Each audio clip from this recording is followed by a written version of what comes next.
There's a concept that has become more common among contemporary spiritual people, and it's the concept of the dark night of the soul. And many people see it as a period of intense struggle, sometimes very intense suffering, and they feel you have to get away from something, or you have to get to a different stage. There's something you have to find, something you have to grasp, and it's so intense that it's almost unbearable, and you can't really focus on anything else while it's going on. And I think it's an important concept to consider because we can gain a different perspective on it when we have the teachings that I've given in my previous talks. So let's take a closer look. And I think it's important to put it in historical context because the concept of the dark night of the soul was actually introduced in the 1500s.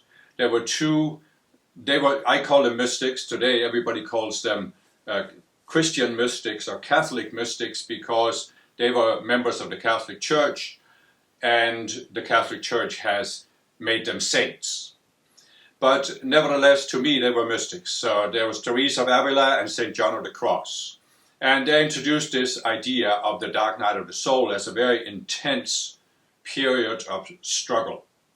And unfortunately, in Christian context, it has somewhat been mixed in with the whole concept of a Via Dolorosa, where it's a way to explain why people are suffering in life. And the way they explain it is there's something good about it because ultimately it leads to something good. And I was first introduced to this whole concept in a Catholic context in 2007 when I read a book written about Mother Teresa. It's called Come Be My Light. And it's a very interesting book because it describes her internal struggle. She called it her interior darkness. She didn't call it the dark night of the soul, but it's very similar to what people talk about when they talk about the dark night. So the book describes how when Mother Teresa was young, she had certain experiences, felt connected to Jesus, felt connected to God, felt guided by God and Jesus to start her mission. But then at a certain point in life, she felt like she lost that connection. It was just cut off. And she couldn't understand why God had cut her off, why Jesus had abandoned her and left her to do all this work all by herself. And she was struggling with this for the last 50 years of her life. And many people were shocked by reading the book because they couldn't understand how a person who dedicated her life to charity could have such a struggle. But when I was reading the book, it became very clear to me intuitively what was actually happening. Mother Teresa had some, she wouldn't call them mystical experiences, but I would call them mystical experiences. And in the context I described this in my previous talks, we can say that a mystical experience is when the conscious you, that's the core of your being, steps outside of all the subconscious selves that you have. So the subconscious selves paint a picture of the world and a picture of yourself and how you fit into the world, a worldview. And when the conscious self is inside of that, everything you see is colored by that perception filter. But a mystical experience, when you step outside of your normal perception filter, and now you experience, first of all, there's something outside your own mind, the closed system of your own mind. This is a mystical experience. So Mother Teresa had a couple of those. But then the question is, what happens when you come back from such a mystical experience? Now you're back in your normal state of mind. The purpose of the mystical experience was to show you there's something beyond, so you can question your worldview.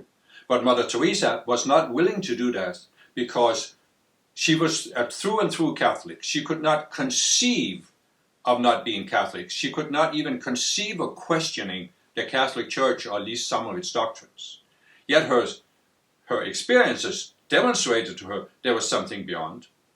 When she came back into her perception filter, she couldn't do what was natural to start questioning her perception filter.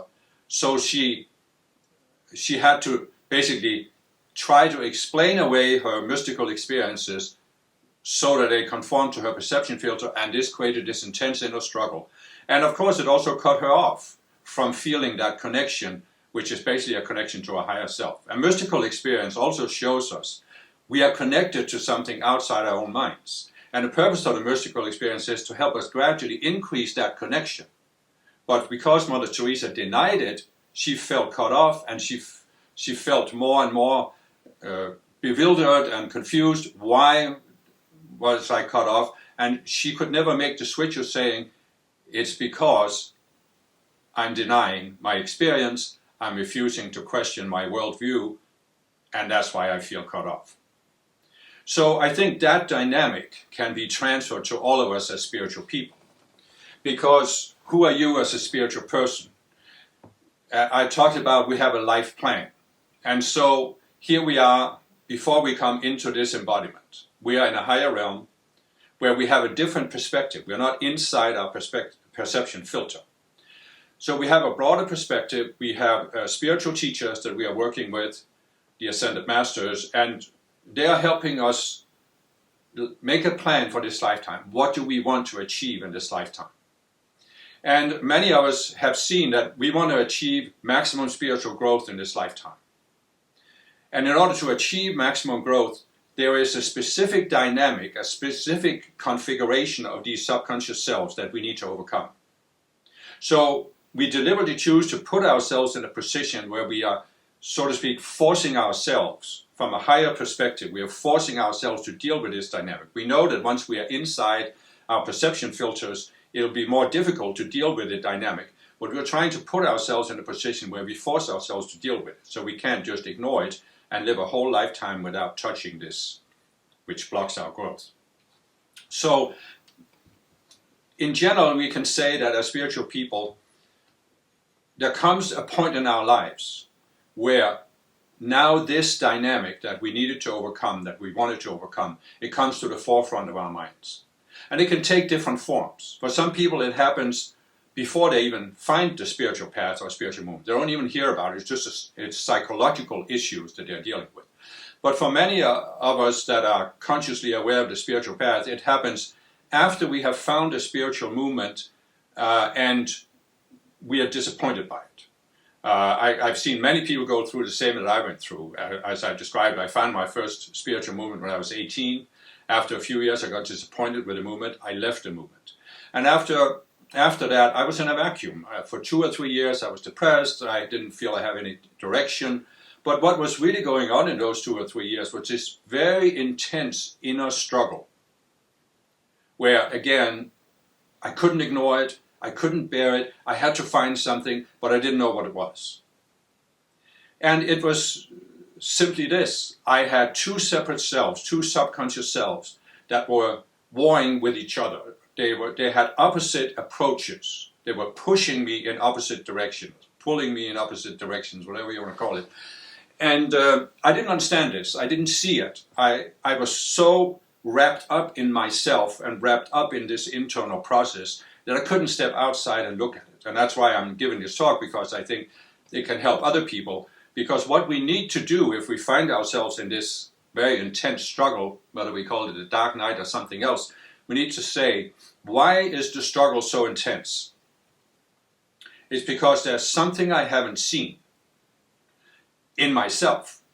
It's not a matter of understanding a spiritual teaching. It's not a matter of looking for a more advanced spiritual teaching. No. It's a matter of turning around, looking at myself, looking in the mirror. What is it I haven't seen in myself? And there is always a contradiction in your worldview. And that's why there's tension, because there's two opposing forces that are pulling you in different directions. You're caught in the middle. You are actually crucified between these two that are pulling you, and you can't get out of it. It seems like a catch-22, an enigma. There's no way out. But there is a way out, and that is to, ultimately it is that the conscious you steps outside of these cells and looks at it from the outside. But you can start with the outer mind questioning it. Why do I have this tension? What is my worldview about the spiritual path or myself? What are the elements of it? And just to give you an example, after my first spiritual movement, I had this internal struggle. And when I look back at it, I couldn't see it at the time, but I think I could have seen it if I had known. But when I look back at it, I had two separate selves relating to what I'm here to do on earth. Now, I'm not trying to say that spiritual people, our sense that we have to do something on earth comes exclusively from a separate self. I'm just saying it can be colored by the separate selves. So I had one separate self that was really obsessive compulsive. You have to do something on earth. I am not here, I felt, to enjoy life on earth. I'm not here for my own sake. I'm here to do something to help improve the planet and do something important. So I had this constant compulsion to do something, but I didn't know exactly what it was. I just felt I wasn't doing it, and I had to find out what it was I was supposed to do. But then I had another self that was, I've talked about it before, this self that, oh, you can't be wrong. The worst thing you could do is be wrong. So, in other words, the one self was pushing me to do something, but the other self was saying, but if you do the wrong thing, it's worse than if you didn't do anything at all. So I was caught in between these two selves.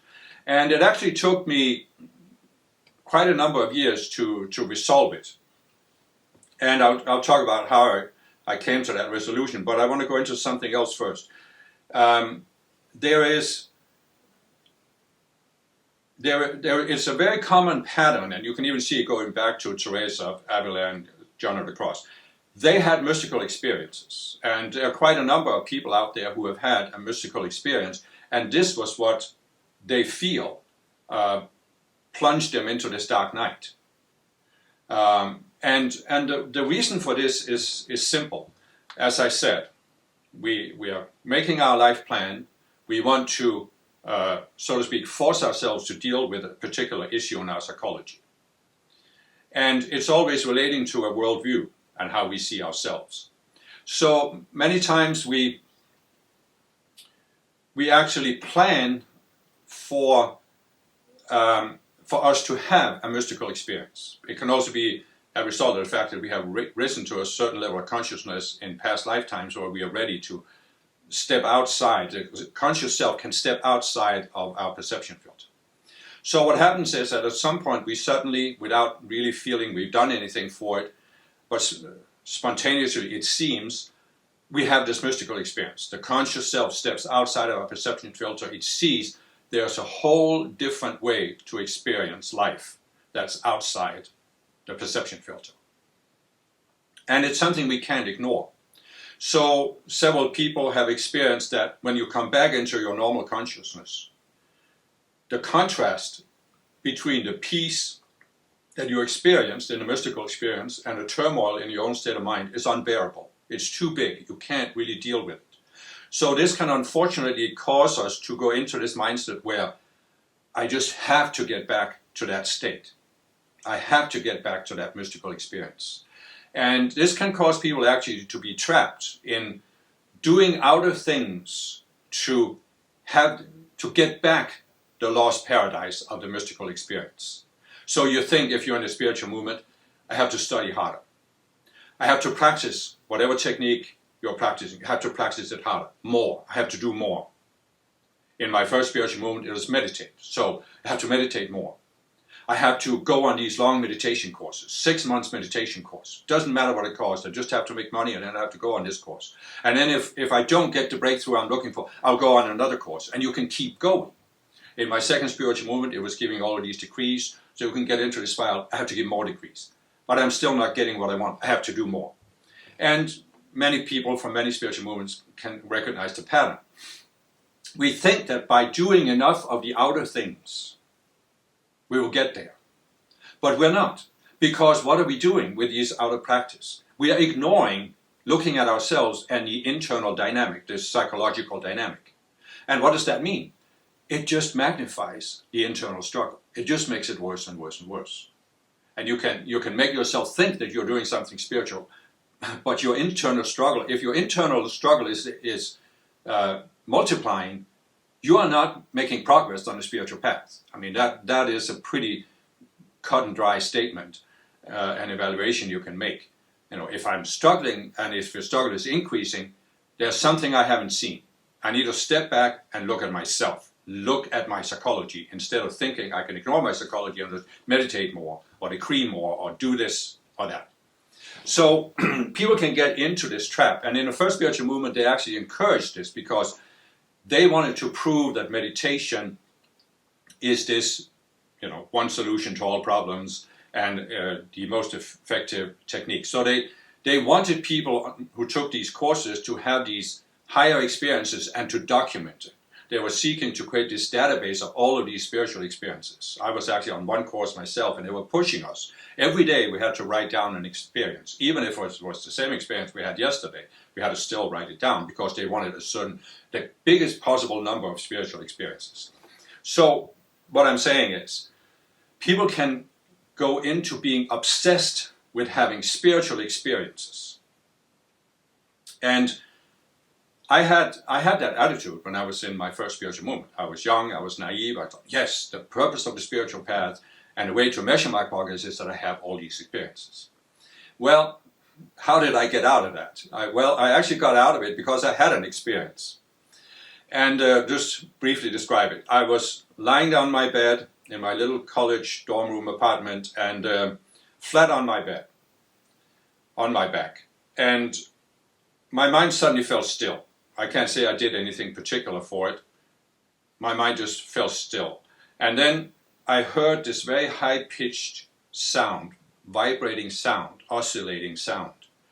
And as I focused on the sound, suddenly I was outside my body. And I had this distinct feeling I was in a tunnel. And it was the feeling that people describe in a free fall. Your body is falling. And that was the experience I had of falling. But the direction I was falling in was up. I was falling up through this tunnel. And at some point, I started seeing a very faint light at the end of the tunnel, like people talk about, the light at the end of the tunnel. And I came closer to it. It got brighter and brighter. It was golden. It was very warm, golden color. And at some point, I was out of the tunnel. I plunged into the light. And now, for like a split second, I was just absorbed in this light. There was nothing else but the light.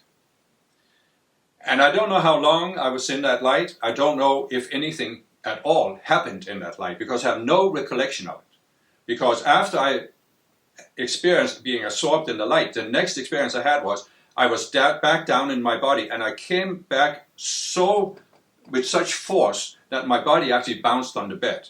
Now, if you're lying flat on a bed, it's very hard to make your muscles do something so your body bounces up and down. But it was like and this distinct feeling that I was sent back with this force. And it took me a while to process this experience. But what I eventually came to see was that I had this desire to have these spiritual experiences. And so my spiritual teacher has said, okay, let's give him one and then show him that he is not in this lifetime to have spiritual experiences. He's not here in this lifetime to have spiritual experiences. He's here to do something. And this was a distinct conclusion I came to after some time. I realized I'm a spiritual being. I have the potential to ascend to the spiritual realm and become an ascended master. When I am ascended, I have the rest of time to experience the spiritual realm. But right now I'm in physical embodiment on planet Earth. And it's not important for me to have experiences of the spiritual realm. It's important for me to figure out, what am I here to do? What is my life plan in this lifetime? And this involves resolving my own psychology, and that I was also here to do something, make a positive contribution. But I realized at some point that I can't actually make the contribution I'm here to make until I've resolved certain things in my psychology. So that gave me a whole different perspective. I am a spiritual being, but I am not in physical embodiment to have spiritual experiences, because spiritual experience is basically what's happening in the spiritual realm. I am in physical embodiment to experience what it is like to be in physical embodiment and what you can do when you're in physical embodiment. So this helped me somewhat. There was another thing that helped me, and that was that in my second spiritual movement, they had some very profound teachings from the Ascended Master Mother Mary, who was Jesus' mother in her last lifetime, but then ascended and is now an Ascended Master. She holds a spiritual office as the Divine Mother for Earth. And she had given some teachings about surrender, the whole concept of surrender. And basically it ties in with what I've talked about with the Buddha, where the goal is, according to the Buddha, is to overcome our attachments. Well, how do you really overcome an attachment? You surrender, you let go. I have described it that there comes a point where the conscious you steps outside of a particular subconscious self. You see it from the outside, you see the illusion it's based on, and you see the higher understanding that replaces the illusion. And then you can just consciously decide to let the self die, to let it go, to surrender it, to give it up. But you have to do this consciously because you created the self. And so this in the late 90s, late half of the 1990s, this became a very important concept to me. And I actually realized, as I've said before, that you don't ascend by holding on to things from Earth. What determines whether you can ascend or not is what you have let go of. And I realized that when you ascend, you have to let go of everything. If there's something on Earth you haven't let go of, well, you can't permanently ascend from Earth because you can't leave the Earth behind. You have to take another embodiment until you can let go of whatever it is that keeps you tied to Earth. So I had this concept of surrendering, and every time I saw some kind of issue in myself, I was always working on seeing it so I could come to that point where I could let it go. So in the late, no, actually, this was in 2002. I had left my second spiritual movement, and I was again having some time to where I didn't really know what I was going to do next, what was the next step for me. But I was still, studying spiritual teachings and giving decrees and contemplating my relationship to ascended masters. And one day I was sitting in my office, and I had just given some decrees, and suddenly, there wasn't any conscious process that led to this, but it was, of course, my 25 years on the spiritual path that had led up to it. But suddenly I felt like my mind felt still again, and all of a sudden I saw that up until that point, 25 years of being on the spiritual path, my approach to the spiritual path had been driven by this desire to do something important, something that made a difference. And I saw that it was a human ambition. It was an ambition of my separate selves. I just saw it. And I had this sense that it actually meant nothing. It really meant nothing. It doesn't mean that what I had done was wasted, because I had grown from it. But my idea that I could do something significant on Earth through this outer self based on duality, that was all an illusion. In other words, I saw that my desire to do something was based on this, based on the consciousness of separation, the illusion of separation. And it was completely impossible that this could have a positive impact on the planet. So it wasn't that I hadn't made personal progress. It wasn't that I hadn't done something for the planet by giving all of these decrees. But it was just that the driving force behind it was just an illusion. It was an unreal self. And I saw this. And I felt from deep within that I let go of it. I let go of this human ambition, this obsessive compulsive desire to do something significant on Earth. It just evaporated. And deep from within me, this wasn't the outer self making that decision, but deep from within me came this decision. And the words that came to me was, God, you can take me home right now. And I was shocked by it, because up until then, for 25 years on the spiritual path and my entire life, I'd had this obsessive compulsive need to do something, which meant I felt, I can't leave. I can't leave Earth until I've done what I'm here to do. And I felt this frustration also. I haven't done it yet. I haven't fulfilled my mission. I can't leave. But here I was. I could look back and see I haven't done anything that was significant on an earthly scale. And I saw that what I thought I had done was just human ambition. So really, I was standing there, nothing you can do on Earth. But even if I don't do anything, if I don't accomplish anything, I'm willing to leave right now, and if I do, I will have no regrets. I will have no sense of unfinished business. I could let the whole thing go. And that was really an enormous breakthrough for me. And you could say that if you want to say it that way, that from the moment I left my first spiritual movement, I was in the dark night of the soul.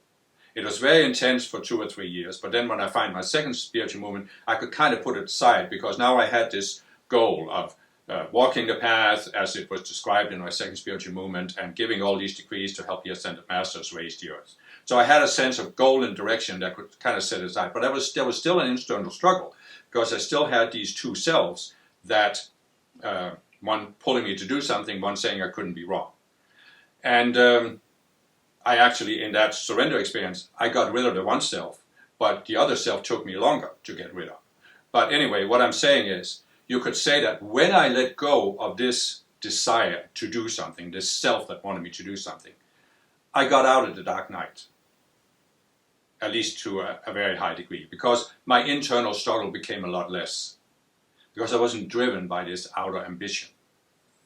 And I think, for other people, you may have different separate selves. But if you step back and look at it, I think you will also discover you have at least two separate selves that are pulling you in different directions. And that's what creates the internal struggle. And that is what make you feel that you're in the dark night of the soul. So what I'm trying to say with this as a conclusion is that the dark night of the soul is not inevitable. It doesn't have to last for a long time. It doesn't have to create intense suffering. Because the suffering comes from the fact that there is something we haven't seen in ourselves. There are these two separate selves that are in a struggle, and that's what creates the suffering. Once we can see this and start looking at it, we can relatively quickly step outside of it, let the self die, let it go, surrender it, and then either we are free of the dark night, or at least it's not as intense. There can, of course, be layers of this. There can be other cells we need to deal with. But once we have that process down where we understand this dynamic, it becomes a lot easier to free ourselves from it. And it was a tremendous breakthrough for me, and I think it will be for anyone. In fact, you can find people who have struggled for years in what they call the dark night of the soul, but finally broken through, and they all describe the same thing. It's an enormous freedom. It's an enormous sense of peace once you break through it. So I just hope that this can help you break through your dark night and attain that greater peace that you have on the other side.